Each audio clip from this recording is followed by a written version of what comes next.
Hello and welcome to this week's Ruby Shoes podcast, bringing you the very best of local entertainment across East Anglia each and every week.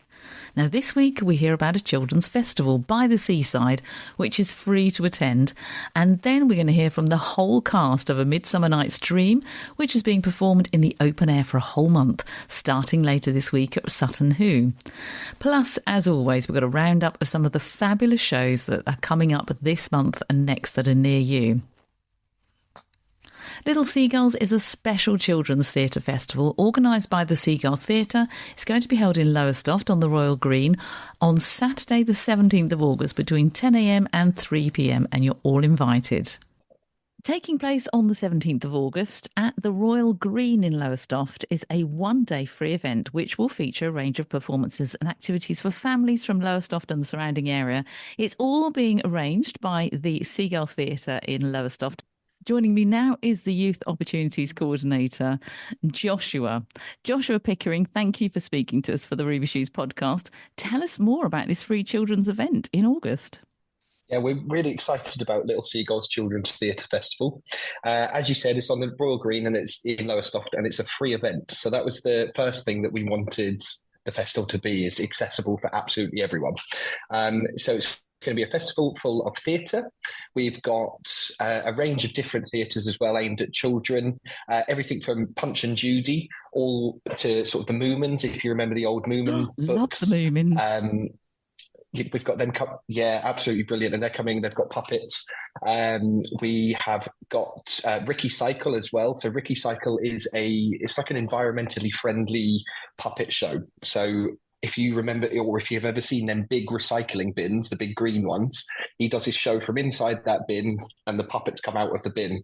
So it's very sort of exciting for children. That's a musical as well. We've also got Dot Collective.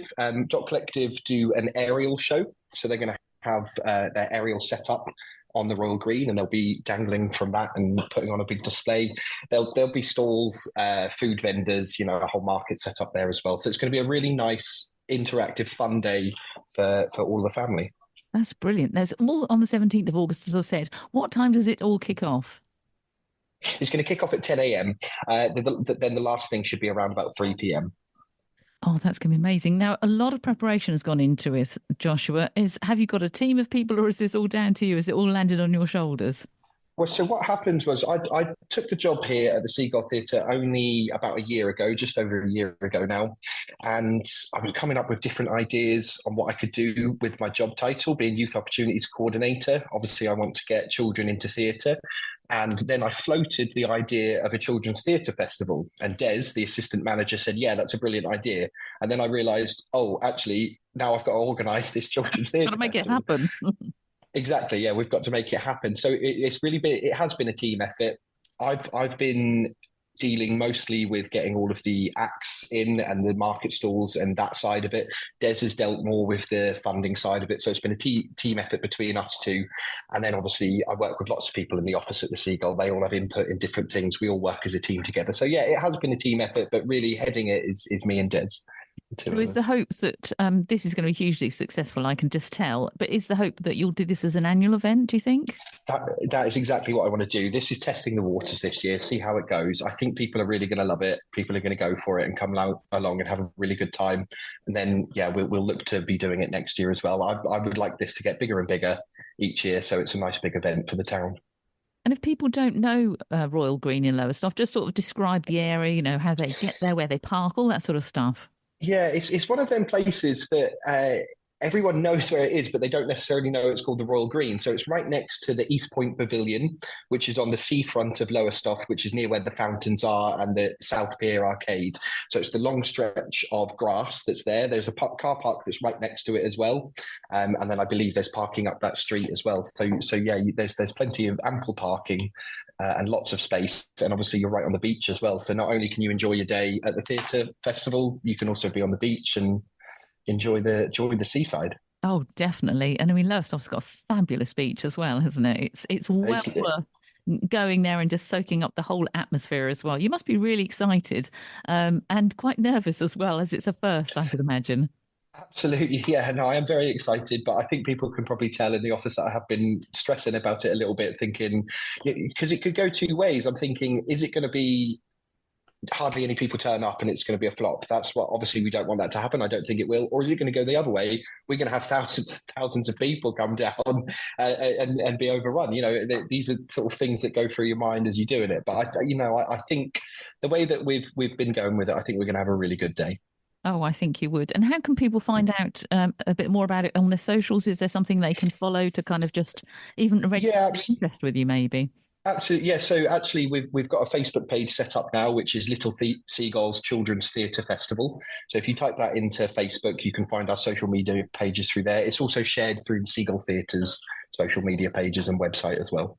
Brilliant. Well, we'll certainly give it a push here at the Ruby Shoes podcast. And it sounds a brilliant idea. It really does, Joshua. And well done you for pulling it all together and bringing such a diverse mix, but all sorts of things that the children are just going to love.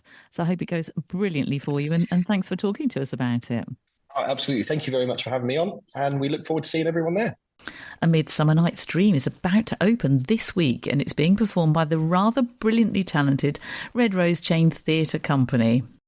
So there's a big 25th anniversary of Theatre in the Forest this summer. If you haven't been before, where have you been? They're putting on a Midsummer Night's Dream from the 24th of July through to the 24th of August. And I'm delighted that they're joining us now for the Ruby Shoes podcast. It's the entire cast. Welcome. Make some noise. Hey, and they're waving. That really works on audio. Well done. Why in the forest? Why have we done this for 25 years? What is it about the forest that makes such a difference? I'll take this one. The forest is an amazing thing happens out there because there's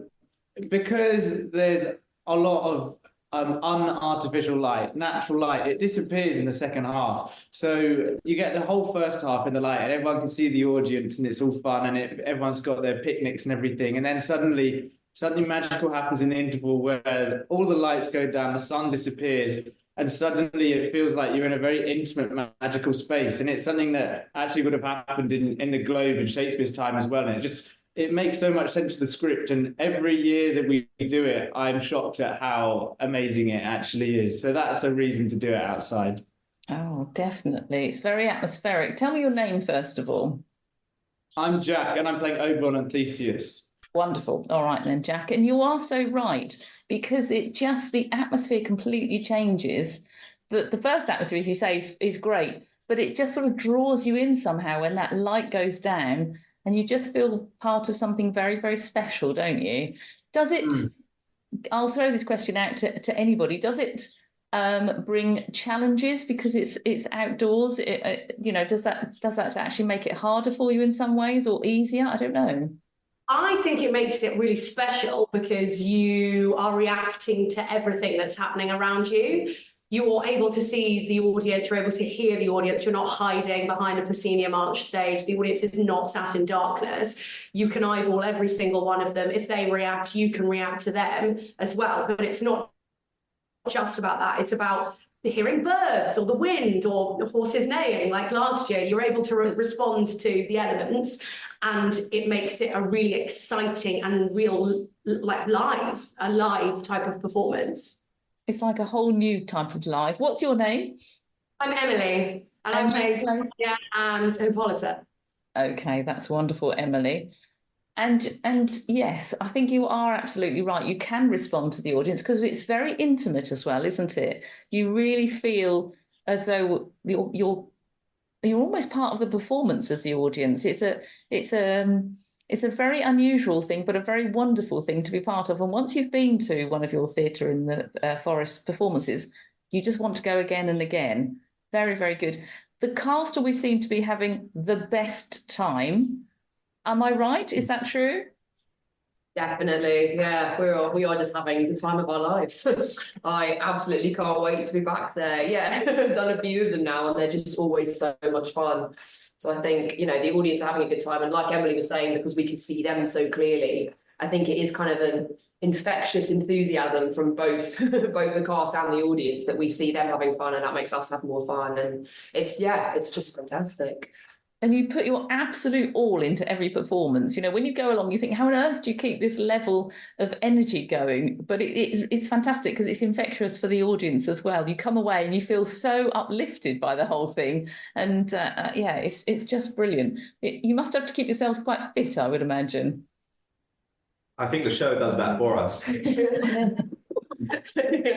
True, it's pretty hectic. It ends up being a lot of running around, a lot of costume changes, there's loads of dancing, there's fight choreography, there's songs, there's fairy puppets, and yeah, it's true, the show itself ends up being a workout. Yeah. So if someone has not seen A Midsummer Night's Dream before, one of you explain in a nutshell really what was Shakespeare trying to achieve with this? Yeah, I think this is a really good one for people who haven't seen Shakespeare before, because there's so much that you can recognise from other popular culture. So kids really love the fairies. There's a lot of romance and magic. It's really funny.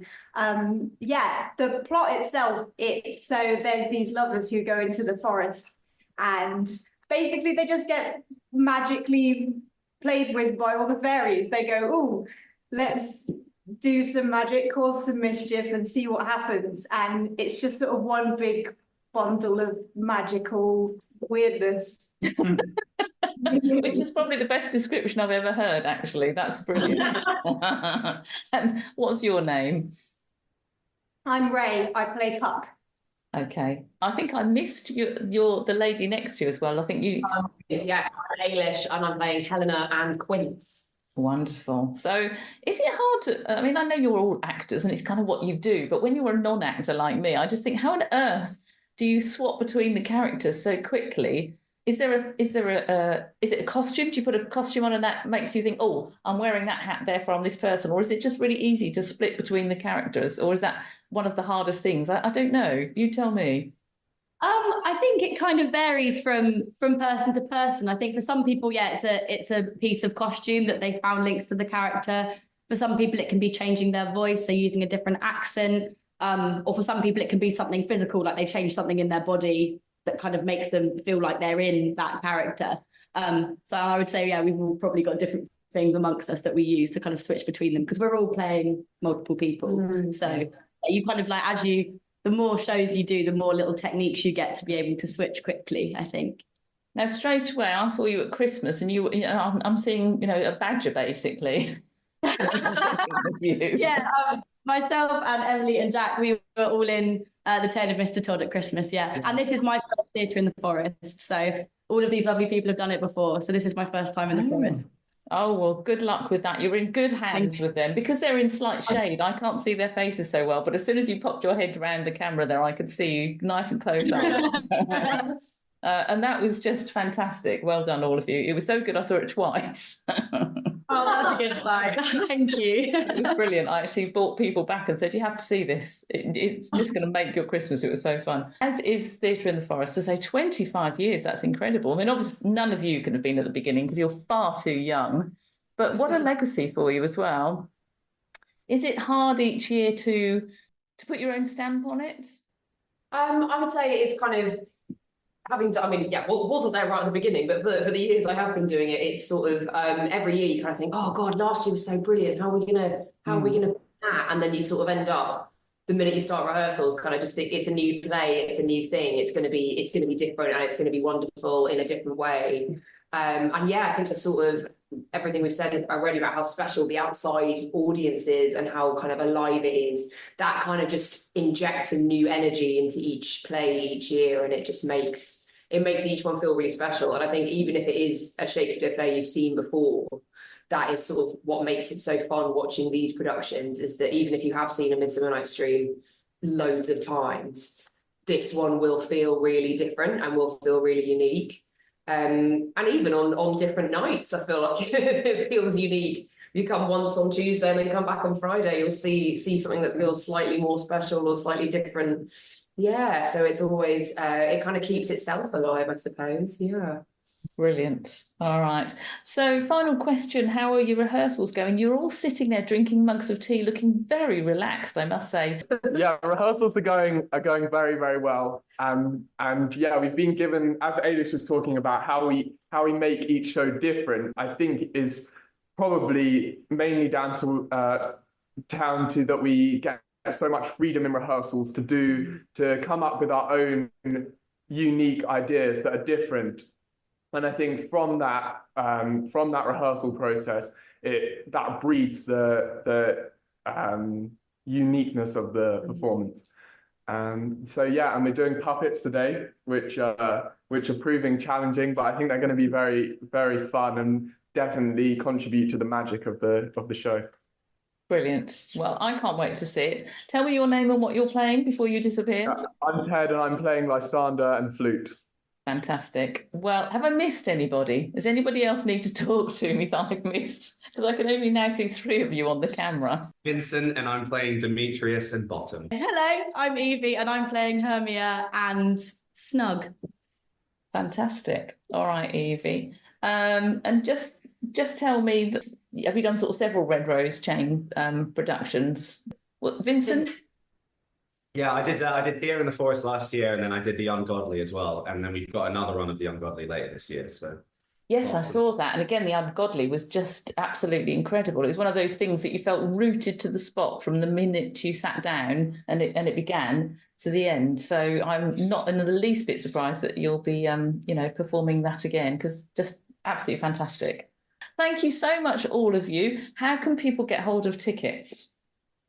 They can go to the Red Rose Chain website, which is www.redrosechain.com, or they can call the box office on 01473 603 388. But if you Google Red Rose Chain, it'll all pop up as well.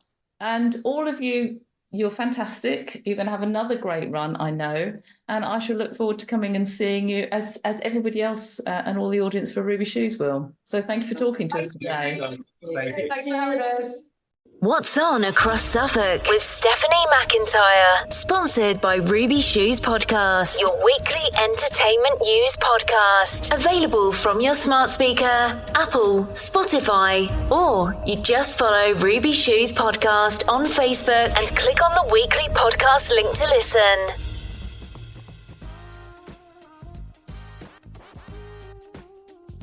There's a host of great shows on offer across Suffolk's magnificent theatres, and here's just a selection to tempt you. Tuesday the 23rd of July at the Key Theatre in Sudbury, join them for a play entitled An Ideal Husband. Sir Robert Chiltern's dinner party takes a drastic turn when Mrs. Cheveley makes a surprise announcement that reveals her true motive. Forced to choose between his family's disappointment and his career, Sir Robert's future hangs in the balance. Join them for this wonderfully witty wild play about public and private honour, performed by Dot Productions. For tickets, go to keysudbury.com. Friday the 26th of July, Defying Gravity comes to Ipswich Regent Theatre.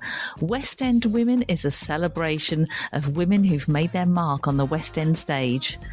Featuring the best love songs from the West End and Broadway, performed by a cast of incredible vocalists and an all-female band.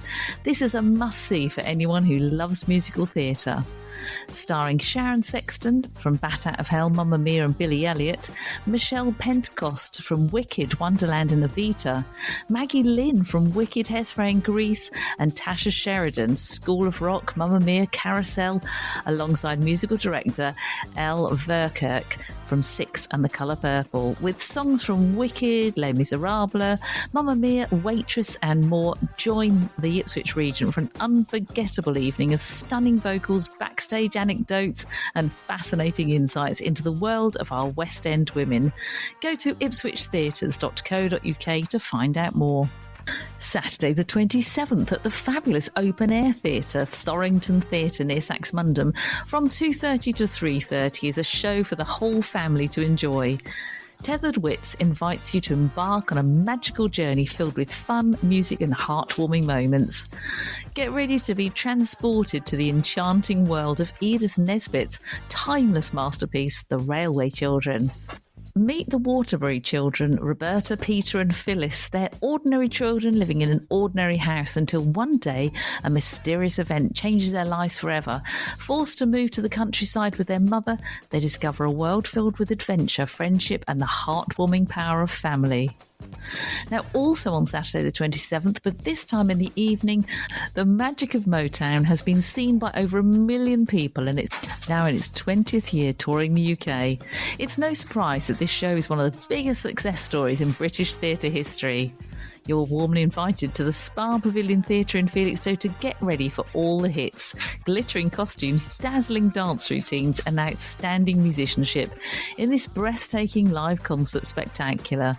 You're going to be going loco down in Acapulco as they take you back down memory lane with all the Motown classics from artists such as Marvin Gaye, Diana Ross, Stevie Wonder, The Temptations, The Supremes, The Four Tops, Martha Reeves, The Jackson 5, Smokey Robinson, of course, and many, many more.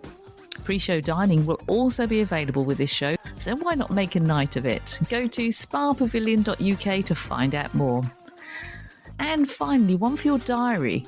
The Red Rose Chain Theatre Company will be performing a Midsummer Night's Dream from the 24th of July through to the 24th of August at Sutton Hoo as this year's open-air theatre production. And to hear more about this special 25th anniversary production, check out the Ruby Shoes podcast as we chat to the actors who'll be performing.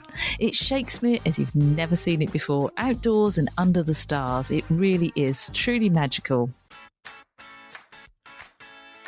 Get in touch with us via our Facebook page. It's at a Ruby Shoes podcast. We love to hear all about your forthcoming plays, your comedy nights, or even your outdoor events, so we can tell everybody else. Remember, you can always listen again to any of the Ruby Shoes podcast via Apple or Spotify, or just simply click on the podcast links on our Facebook page and follow us there too for all the latest entertainment news. I'm Steph McIntyre. Thanks for listening. We'll chat more live theatre and all kinds of entertainment next week. In the meantime, check out those socials for us at Ruby Shoes Podcast. We'd love you to follow us and make sure you have a great week.